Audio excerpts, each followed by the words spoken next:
Hey everyone, Techne here with a review of the SteelSeries Aerox 3 wired version. So as far as in your box, you're gonna get your manual, your detachable USB-C cable, which we'll touch a lot on later, and then of course, your mouse. All right, so where I wanna start first with this mouse, since we've kind of covered it before, right, with the wireless and then the wired version of the Rival 3, dimensions are pretty much the same, but we'll touch on that here shortly. But where I want to start with this is the build. This is SteelSeries' first venture into the lightweight honeycomb, even though this isn't honeycomb, it's just, I don't know, little squares right there, you know what I mean? So how did SteelSeries do on the build? Decent at best. As you see on the bottom, lots of creaking on the bottom. Are you going to be taking your mouse and squeezing it on the bottom? No, you're not, but still, I can squeeze on the bottom, activate the DPI buttons. As far as sides, if I press right back by the back button, I activate that button. Now I gotta squeeze it significantly. Whenever I just basically use it and set it there and play, it doesn't activate them at all. It's pretty much just in that one spot where that curve rolls in right there. So is that just my copy or is it just at one certain spot? I'm not too sure, but that is what we have. So again, a little bit of creaking and a little bit of flex right there. But jumping ahead here into the buttons, as you all know with the Rival 3 even, that was the one thing I can't stand about the Rival 3 are these side buttons. They're incredibly small and incredibly sharp right there. For me, at least, they're just not comfortable to work. But more importantly, going up to 1 and 2 right here, I have a little bit of wiggle in them. Now, it's not drastic. Like, as you can see, I can move it here. It's like, okay, sure, every mouse does that, right? But the weird thing about this mouse, and this is the one thing that did affect me in game, is that wiggle is all the way up here towards the top of the button. So a lot of times you'll see the mouse button kind of get a little bit of movement towards the bottom. Sure, you're pressing it, you don't really notice that, right? Like, whatever, mid-game, you know? But again, with me, I take this as a relaxed fingertip right here, just kind of rest it on right there, and I would feel that movement up here on the top of my finger. And that got really annoying for me in game. I'm playing a lot of Call of Duty, fast pace all over the place, you know what I mean? And again, since my fingers are resting up here where that little mesh starts, and I would feel it moving around. Again, is that just my copy? I'm not too sure, but that really bugged me right there. So all in all, as far as the build on the Aerox 3, I really was hoping for it to be better. Again, talking Rival 3 wired and then Rival 3 wireless. I mean, those guys were stinking solid. Those are really solid mice. Now, we know a lightweight, cut up mouse is going to be a little bit lighter, a little more flexy, you know what I mean? But I feel like there is a little bit more than I would like in this mouse. And that brings us right to the next bit here. As in the beginning when I stated, detachable USB-C cable right here. They say they got their soft weave or whatever it's called.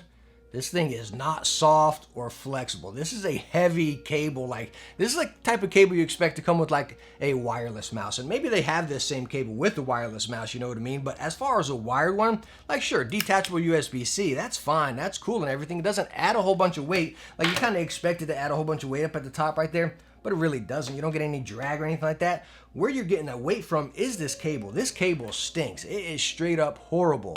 Now, luckily, you can also get replacement paracords as far as with the USB-C, and I use these as far as my keyboard. Like, we know coil cables are quite popular. I actually use USB-C paracords for my keyboards. So luckily, I had quite a few laying around here. Bam, pop it out, and you can just slap it right in there, and you are good to go. By the way, this is from Dream Cables, and they make these in all sorts of styles, USB-C, whatever connector you need, you know.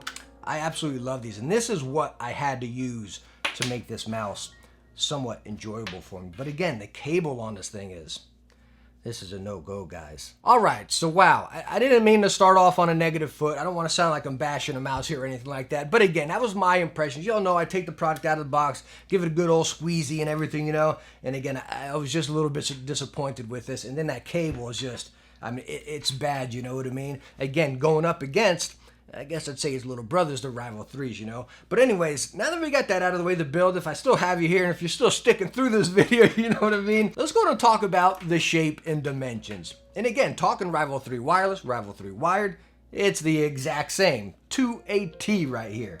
And it's not my favorite shape. It's a very nice, comfortable shape for sure. Like, again, I can fingertip it, get a little bit of clawing right there. As far as palm, I really can't because the hump is definitely towards the middle right there. But again, it is a pretty decent shape. The coating on this is fantastic. PBT keycap type feel all the way around the entire mouse. Again, the coating feels very nice on this guy. Now, as far as underneath the mouse right here, you do have 4 little PTFE dot skates right there. As you can see, now it glides perfect. It glides like butter on all of my pads. Glides really nice, which I didn't expect that. Again, the one thing I loved about the other Rival 3s is it had a little smiley face on the bottom. I don't know, it just made me happy. You know what I mean? So I'm kind of disappointed they took that away right here. But again, as far as just having these 4 little dots right there, it still slides perfectly on any pads. Using the SteelSeries True Move Core sensor right here, actually the exact same one that is in the budget Rival 3. Now for me, spot on. I don't notice any lag, delay, liftoff issues or anything. I know a lot of people complain about the sensor being towards the back, maybe for some flicking or whatever.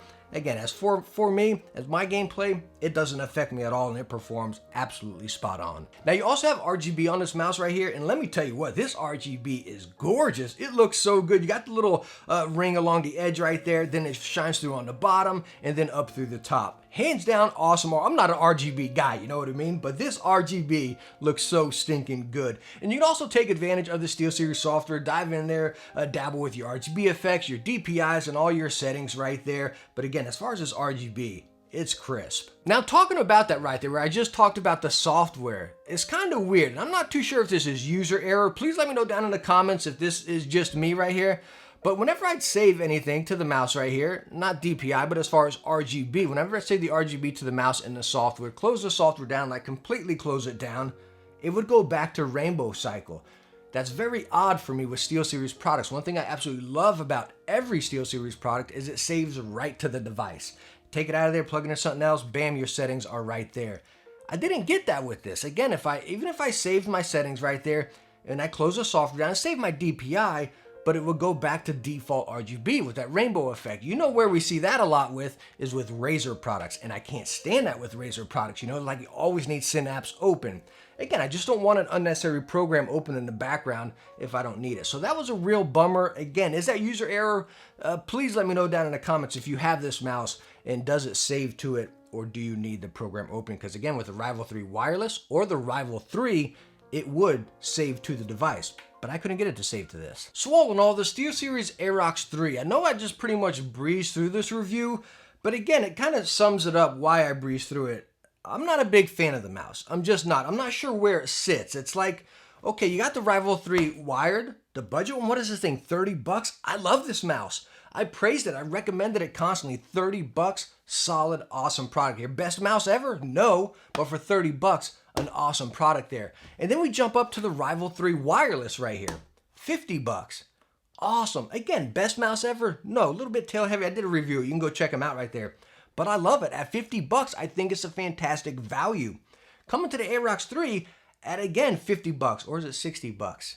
69 or 59? All right, so I had to go check right there. It is 59. So you're talking, it's $10 more than even the wireless one right here. I believe the wireless version of the Aerox 3 comes in at 100 bucks. I'm not too sure how the build feels on that one. Again, I got the wired one right here. But at that $60, it is a very hard recommend for me. 60 bucks. We got a lot of mice in the market right now. A lot of lightweight, quality mice. XM1, the Endgame Gate XM1, right? That new Rocat Burst Pro. What an awesome mouse right there. I believe that one's also 59 if I'm not mistaken. An absolute great mouse. And again, the list can go on and on, right? With mice around that $60 price range. And I think the biggest downfall of this mouse is the out of package, just quality and offering, I guess, if I'm saying that right. Like the wire, you get this in your hand and you're like, yeah, that's no good, you know what I mean? And then, again, no one's going to be squeezing it on the bottom, right? No one's gonna. Why I do that is because, again, over time, your hand's going to be pressing on it. Will that give over time? Who knows? I'm here to test that stuff, you know what I mean? It's just, I expected more from SteelSeries, and this makes me sad. You all know I'm a big SteelSeries fan, you know what I mean? And I think their first implementation of a lightweight gaming mouse, they could have made a big splash with some of they got some of the best shapes in the game, hands down, you know what I mean? I mean, this Rival 3 shape is getting old. Like, we gotta move on and let's get something hot. Let's check on that build, you know? Let's do better. But anyways, thank you so much for stopping by and watching my review on the Aerox 3. Sorry this was like just a big downer and again, kind of like a negative review. Again, as you all know, I'm a big SteelSeries fan, and but I gotta share the good products and the bad products with you. I gotta let you guys know, hey, if something's bad, us as reviewers, we got to let you know that too. And I say this is a complete pass right here.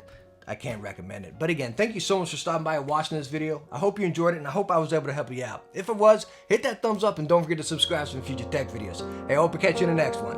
Bye now.